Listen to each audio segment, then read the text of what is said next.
Yo, on se retrouve pour le vlog numéro 1 de mon départ en Nouvelle-Zélande. Donc là, je suis encore chez moi, je pars dans quelques heures.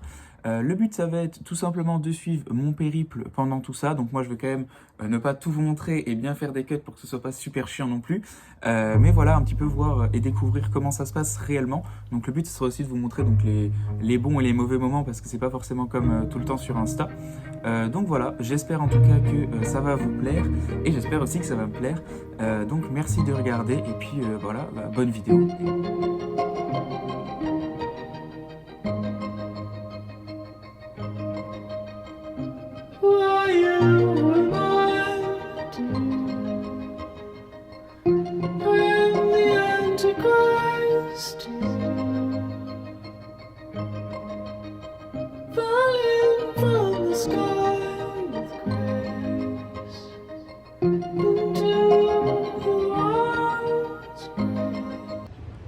Ok, vous me voyez tout frais sorti de 24 heures de vol.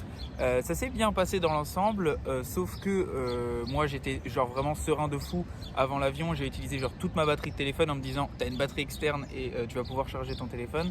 Et au final, genre, je suis rentré dans l'avion et en fait, genre, il y avait que des prises USB et moi j'avais zappé en fait que j'avais une prise USB-C sur mon iPhone. Du coup, c'était un petit peu la merde.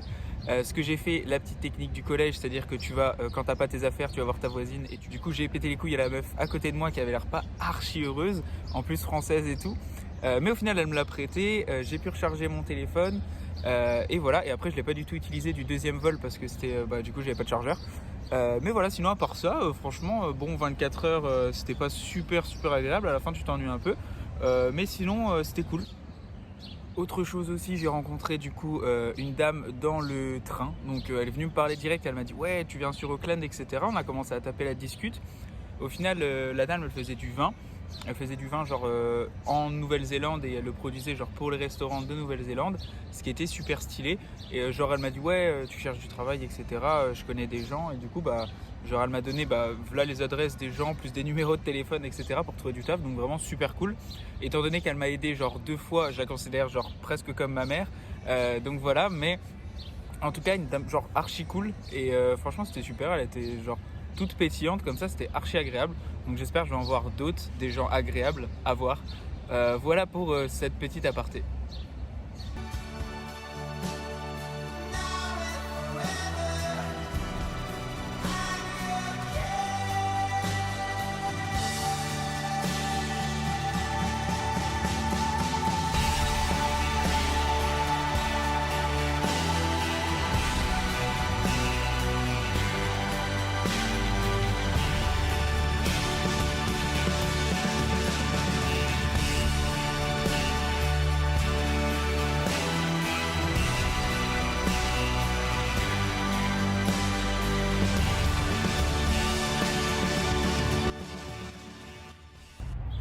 Yo, on se retrouve quelques jours après les premiers rushs de la vidéo.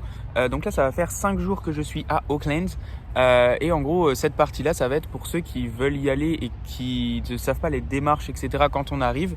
Vous expliquer un petit peu comment j'ai fait parce que honnêtement, c'était assez simple contrairement à d'autres fois. Donc voilà, je vais vous expliquer rapidement. Donc au niveau de la banque, il y a plusieurs possibilités. La première, c'est d'ouvrir, si vous voulez déjà faire plusieurs pays, le mieux c'est d'ouvrir un compte dans une banque qui est seulement en ligne comme N26, Revolut pour les plus connus et moi j'ai Wise. Seul avantage, je ne sais pas si sur Revolut et N26 ils le font aussi honnêtement, mais moi ce que j'ai sur Wise c'est que j'ai un compte où j'ai bien un IBAN, donc je peux me faire virer de l'argent dessus directement par les employeurs. Je sais pas, vu que je ne l'ai pas encore fait, je ne sais pas si c'est possible et s'ils vont le faire. Peut-être qu'ils préfèrent quand même des banques qui connaissent. Donc je sais pas, je vous tiendrai au courant. Mais si c'est le cas, dans ce cas-là, j'ouvrirai aussi un petit compte chez Westpac ou quelque chose en Nouvelle-Zélande. Et pour ceux qui n'ont pas forcément envie d'ouvrir des banques en ligne, il y a tout simplement la possibilité d'arriver avec vos documents et de chercher dans la ville. Donc il faut un petit peu s'éloigner de la ville parce qu'il y a vraiment tout le monde qui le fait en général à la même période.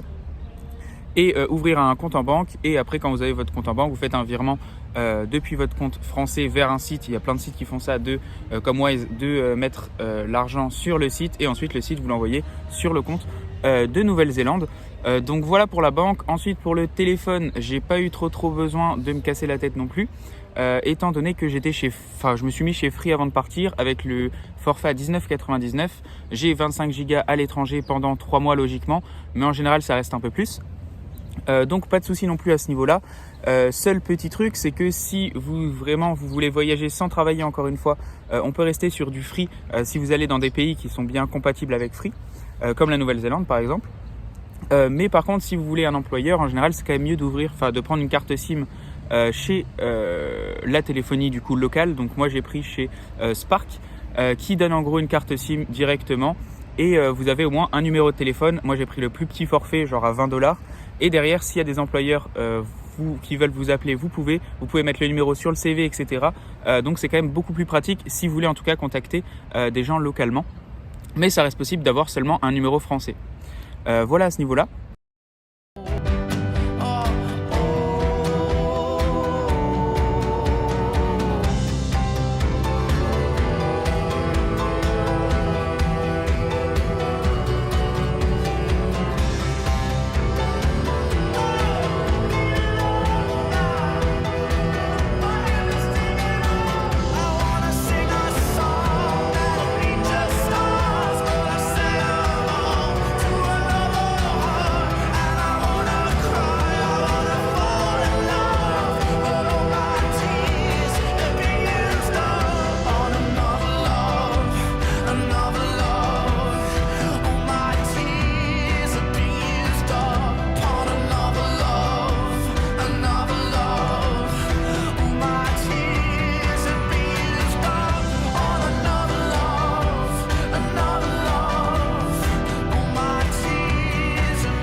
On se retrouve pour la dernière partie du vlog.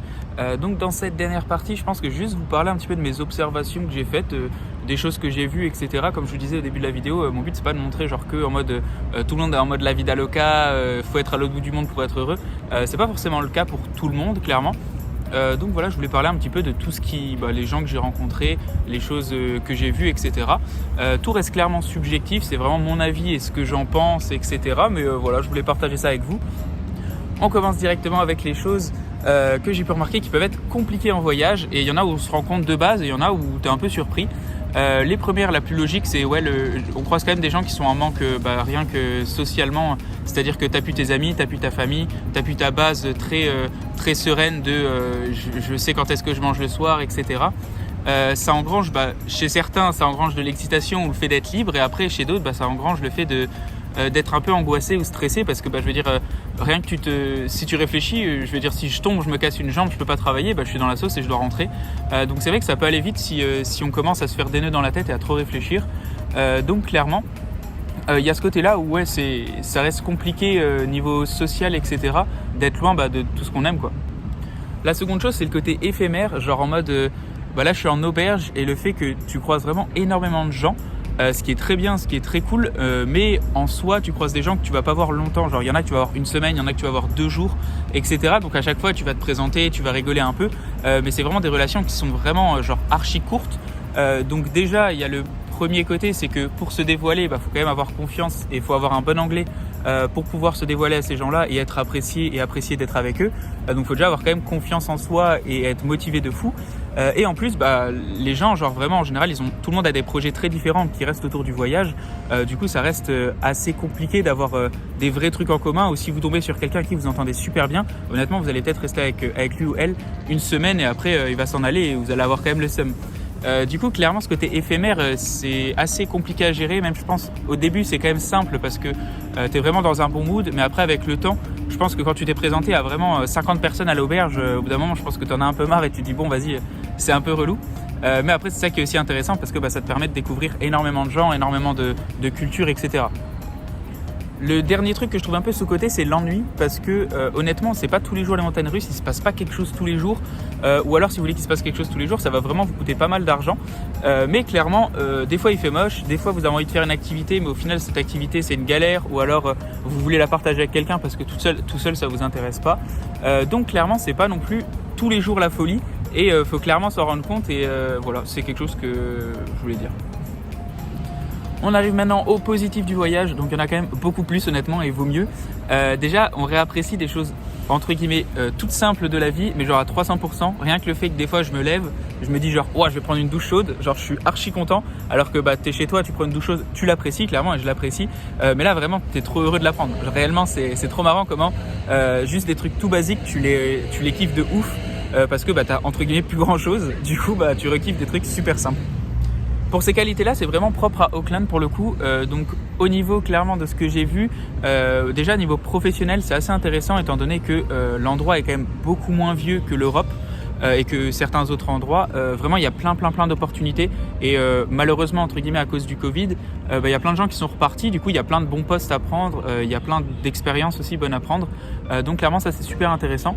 Toujours au niveau d'Auckland, il y a aussi le côté où la ville est très cool. Honnêtement, il y a beaucoup de trucs que je kiffe dans le sens où déjà tu vas n'importe où dans la ville et il y a toujours un truc qui se passe niveau paysage, pas forcément niveau ambiance, il n'y a pas non plus des dingueries dans toutes les rues, mais niveau paysage, je veux dire on peut aller n'importe où, au niveau urbain, au niveau rural, je pensais pas dire ça dans ma vidéo, mais à chaque fois il y a des dingueries et en plus le fait que ce soit autour d'un océan, ça fait des criques, ça fait des toutes petites choses, mais quand vous allez n'importe où vraiment il y a toujours quelque chose à voir, des volcans etc. Et ça je trouve ça super appréciable clairement. Ouais, et la dernière chose c'est clairement la diversité de culture étant donné qu'on est un peu genre loin de tout et proche de tout à la fois. On va avoir des Américains, on va avoir beaucoup d'Asiatiques, on va avoir des Européens. En fait c'est vraiment un mélange de cultures de ouf et ça je trouve ça archi cool. Rien qu'en auberge, je veux dire, il y avait dans la chambre il y avait un Français, allemand, il y avait des meufs qui venaient des États-Unis, une meuf de Taïwan. Genre vraiment c'est trop marrant comment tu te mélanges à tout le monde et au final rien que dans les blagues ou dans le fait de rigoler de trucs tout bêtes, genre tout le monde se rassemble et tu vois que tout le monde est genre humain et c'est tout, tu vois. Ça je trouve ça archi cool. Voilà pour cette dernière partie. En tout cas, j'espère que ce vlog vous aura plu. N'hésitez pas si vous voyez des trucs à améliorer, si vous voyez des trucs qui sont chiants, si vous trouvez qu'il y a des moments qui sont trop longs ou quoi. N'hésitez surtout pas, c'est le premier pour test. Voilà, on va voir ce que ça donne. Merci en tout cas d'avoir regardé. Et voilà, à plus pour le vlog 2.